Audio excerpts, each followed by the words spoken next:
জানো তো আজকে না আমরা সন্ধ্যাবেলাতে হঠাৎ ভীষণ একটা ভালো সারপ্রাইজ পেয়ে গেছি। তো চলো সেটাই আজকে তোমার সাথে শেয়ার করব। তো hello guys, welcome back to my channel. কেমন আছো তোমরা সবাই? আশা করছি ভীষণ ভালো আছো। ভগবানের কাছে প্রার্থনা করি তোমরা সবসময় খুব ভালো থেকো। তো চলে এসেছি আজকে আর একটা মিনি ভ্লগ নিয়ে। তো দেখতেই পেলে আমাদের সারপ্রাইজটা কি। হঠাৎ করে সন্ধ্যেবেলাতে আমি আর মা মুড়ি খাচ্ছিলাম, তারপর সিসিটিভিতে দেখে না কেন চার চাকা ঢুকছে, আর চার চাকাটা আমাদের বাড়ির সামনেই দাঁড়িয়েছে, আর সেখান থেকে দিদি বলতে এরা সব নামছে। তো আমরা তো পুরোই অবাক। দিদির সাথে কথা হয়েছিল যে ওরা আসবে বলছিল হঠাৎ একদিন যে আসবে, কিন্তু আজকেই যে আসবে সেটা আমরা জানা ছিল না। তো আমরা তো ভীষণ খুশি হয়ে গেছিলাম, একটা বিশাল বড় সারপ্রাইজ তো পেয়েই গেছিলাম। এটা তো সারপ্রাইজ বলো। যাই হোক, তারপরে তো সানাবুড়ি অনেক দিন পর মা বাড়িতে এসে বেজায় খুশি হয়ে গেছে। প্রথমে এসে ব্যাগ দেখতে পেয়ে গেছে, তারপর আমার সাথে কথা আমি বললাম এটা তো আমার জামা, তুই কেন পরেছিস এটা? আর কি আমি ওকে পয়লা বৈশাখে দিয়েছিলাম, তো এটা পরে এসছে। তা ও বলছে না এটা আমারই জামা, তুমি দিয়েছিলে। তো এরকম ওর কথাগুলো তো আমি শোনাতে পারছি না। তো ভীষণই মিষ্টি মিষ্টি করে কথা বলে, আর এত গরবে এত ঢুঙ্গি হয়েছে, বাবারে বাবা, মাথা মানে পাগল হয়ে যাবে ওর সঙ্গে যে একবার থাকবে।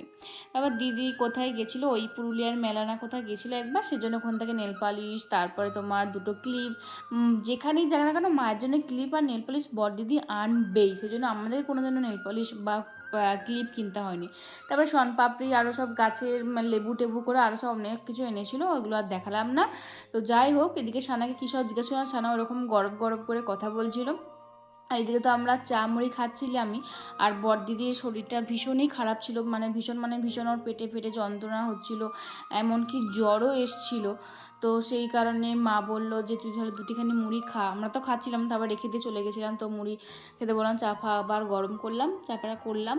তো বড়দিদি ওই যে মুড়িটা খেয়ে একটুখানি ওষুধ খাবে, প্যারাসিটামলটা খাবে আর কি, গাটা জ্বর জ্বর করছে, গা হাত পায়ে যন্ত্রণা। আর ওইদিকে তো শুভব্রতদাকে বললাম যে কি খাবে বলো, চা খাবে না বলছিল, বললো যে না বাড়ি থেকে চা আরে খেয়েই এসেছি, কিচ্ছু খাবো না। মুড়িও খেতে বললাম যে এক মুঠো মুড়িই খাও, বললো না মুড়িও খাবো না।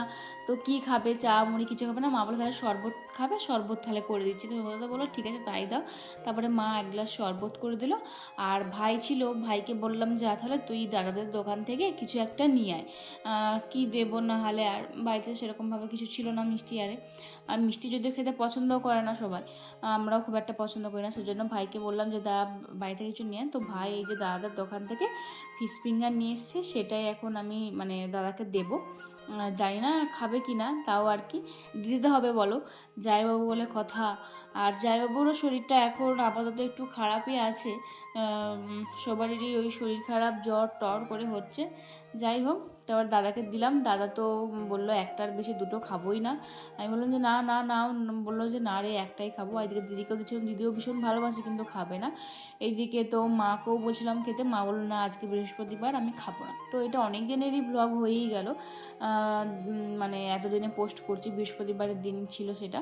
আর এদিকে সানাকে একটুখানি ভেঙে দিলাম, ও তো খুব খুশি হয়ে গেছে। এইটাকে নিয়ে এখন সারাক্ষণ খেতে থাকবে, মানে কতক্ষণ ধরে যে এইটুকু জিনিসটাকে খাবে তার নেই ঠিক। আর এদিকে দিদি তো অন্নপূর্ণা ভাণ্ডারের ফর্মটা আমাদের দেখছিল যে সব কিছু ঠিকঠাক আছে কিনা। আর ও এইসব কাজের জন্যে আরও এসেছিলো আর কি, অন্নপূর্ণা ভাণ্ডারের ফর্ম ফিল আপ জমা করতে। তারপরে মাসিমণির মানে ওর শাশুড়ি মায়ের কিছু কাজ ছিল ব্যাংকে ট্যাঙ্কের, আরও হিজিবিজি কাজ ছিল, সেসব কাজগুলো সব সারতে দাদা দিদি আর এসব এসেছিলো। তারপর দিদিদের নিজেদেরও কিছু কাজ ছিল, সেই সব কারণে আর কি। তারপর এদিকে সানাকে বলছি তোর তো ঝাল লাগছে না, তুই কেন মিছিমিছি করছিস, আর এগুলোতে তো ঝাল নেই। তো বলছে না আমার ঝাল লেগেছে। এবার একটু হামি টামি খেচ্ছিলাম, অনেক দিন পর সানাকে দেখতে পাচ্ছিলাম, কারণ সবসময় তো ভিডিও কলেই দেখি, অনেক দিন পর পর এলে বেশ ভালোই লাগে। তো কিছুদিন পরে আবারও আসবে, তো সেসব তো তোমার সাথে শেয়ার করবই। আর তোমাদেরকে অনেক অনেক থ্যাংক ইউ, অনেক অনেক ভালো জানো তো তোমরা আমাদের এই গেম শোটাকে তোমরা এত মানে পছন্দ করেছো। তো তোমরা অবশ্যই কমেন্টে জানিও যে তোমরা এরপরে মানে কিসের চ্যালেঞ্জ দেখতে চাও বা কী ভিডিও দেখতে চাও, আমি সেগুলো করার চেষ্টা করব। যদিও এখন করতে পারবো না, তবে আর একটা ভিডিও আমাদের করা আছে, সেটাই তোমার সাথে শেয়ার করব কাল বা পরশু কোনো একদিন, যদিও এডিট করার সময় পাচ্ছি না, এখন একটু বাড়িতে চাপই আছে। তো যাই হোক, সেসব তোমাদের সাথে শেয়ার তো করবোই ওইটা। আর তাছাড়াও তোমরা আর কী কী দেখতে চাও, কোন কোন খাবারের চ্যালেঞ্জ দেখতে চাও অবশ্যই কমেন্ট করো। আর কারা কারা আমাদের সাথে খেলতে চাও তাহলে তারাও কমেন্ট করো, তারাও আমাদের বাড়ি চলে আসবে, অবশ্যই সবার সাথে আমি খেলবো। তো যাই হোক, এদিকে তো দিদিরা এবার চলে যাবে, আর দিদিরা আজকে শ্বশুরবাড়িতে থাকবে, আর কাল দুপুরে খাওয়া দাওয়া করিয়ে হয়তো বেরিয়ে যাবে। মানে ওই একদিনের জন্য এসেছিলো আর কি। ওই পুরুলিয়াতে থাকা মানে খুবই কষ্টকর ব্যাপার, জানো তো। হু করতেই এত দূরকে আসতেও পারে না যখন তখন। আসলে সেই সব ছুটি টুটি, দাদার অফিস থাকে আর থাকে, সেই মানে অনেক জ্বালা যন্ত্রণা, অত দূর থেকে আসা যায় না।